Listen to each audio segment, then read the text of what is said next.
Scott Jeffrey wrote, "The integral self looks to become whole and synthesize all the levels that came before it by awakening as many lines of intelligence that it can and integrating them into a cohesive whole. The integral self is systemic, ecological, flexible, and conceptual.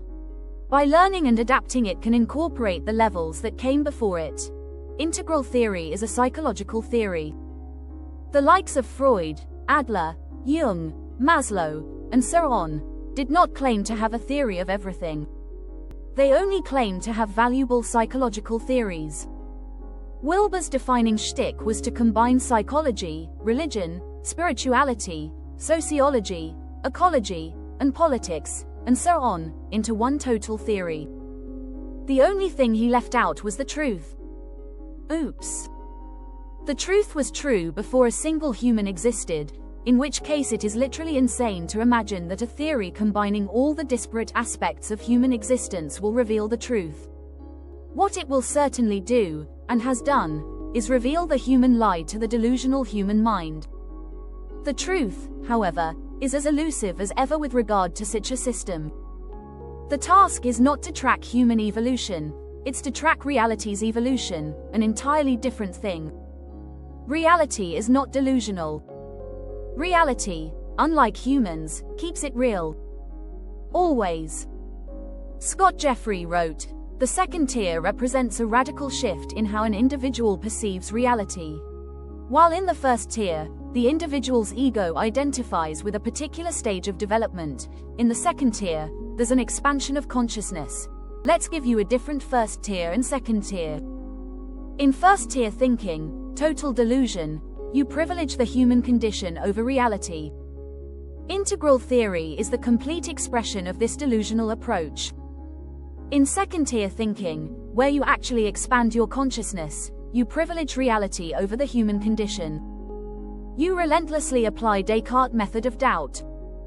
You doubt all things human, human feelings, human perceptions, human mystical intuitions, human beliefs, human opinions, human attraction to practices such as meditation and mindfulness. You doubt the whole human condition. When you do that, you get rid of Wilber's integral theory entirely. What remains when you have removed the human condition from the analysis of truth? Just the truth itself, reason and logic, enshrined in mathematics, the least human subject, the subject humanity discovers rather than makes. Descartes was a rationalist. What he concluded in the end was, I rationally think, therefore I rationally exist. Rational thinking is the basis of knowledge. It's also the basis of ontology. The world is made of mathematical sinusoids, which is to say basis thoughts. The empiricist is never a person of knowledge.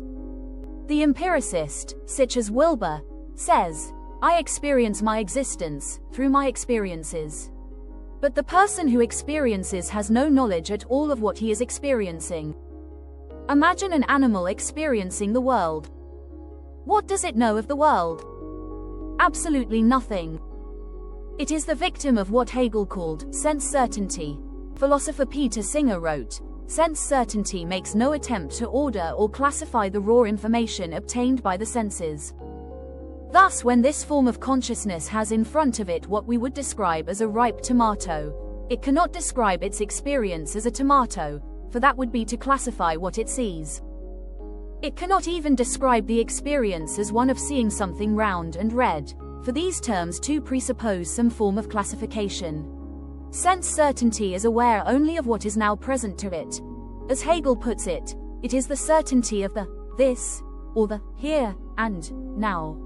Sense certainty seems to have a strong claim to being genuine knowledge, for it is directly aware of this, without imposing on it the distorting filters of a conceptual space, time, or any other categories.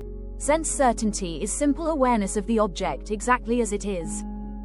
Yet, as Hegel shows, the claim that sense certainty is knowledge does not stand up to further investigation. As soon as sense certainty attempts to utter its knowledge, it becomes incoherent. What is the this? What is Wilber's entire project? It's to reach the condition of absolute sense certainty, whereby you are totally immersed in the experience and have absolutely no idea what the experience is an experience of, because you have eliminated all knowledge, understanding, reason, logic, coherence, conceptualism and judgment.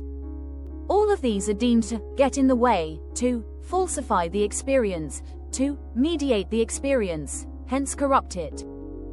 Integral theory is a system of total anti-knowledge and hatred of knowledge. It reflects its true source: insane Eastern mysticism, total empiricism. All that counts is the experience. The Buddha said, "I am a finger pointing to the moon. Don't look at me, look at the moon."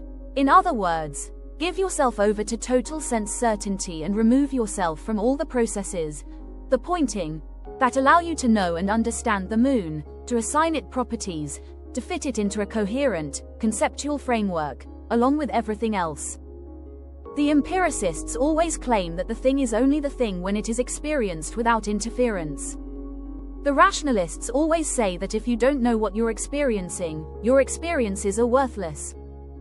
You might as well be an animal, a creature fully and gloriously in the moment, non-judgmentally, with total sense certainty and no language, conceptualization, to distance itself from its immediate reality.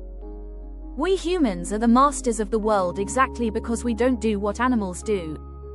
We conceptualize. Integral theory is a system of perceiving, not conceiving. It's a system of perceiving, not judging. It's a system of empiricism, not rationalism. Its final aim is for your consciousness to fully experience reality, unmediated by conceptualism. There's just one problem: consciousness is conceptualism. Consciousness is language. We are conscious because we have language, and animals are not conscious because they don't. 1 + 1 = 2. We can use advanced reason and logic because we have language, especially mathematical language, and animals do not. Wilber wants to turn everyone into animals. We want to turn everyone into conscious gods. Scott Jeffrey wrote, "Now, we can perceive these stages of development and their related value structures. We can understand the benefits of each stage as well as their inherent limitations. And we can begin to integrate each of these stages without making one value structure right and the others wrong." This final sentence exposes the whole farce of integral theory and why it's contrary to reason and logic. It's a simple fact: there is truth and there is falsehood. Actually, there is no falsehood in reality itself, only in the human interpretation of reality, which is to say misinterpretation of reality. The task is to eliminate the falsehoods, not to claim that they are all right from some sort of weird perspective. They're not right, they're wrong. Christianity's truth value is 100% dependent on whether Jesus Christ, Rabbi Yehoshua ben Yosef, was also God.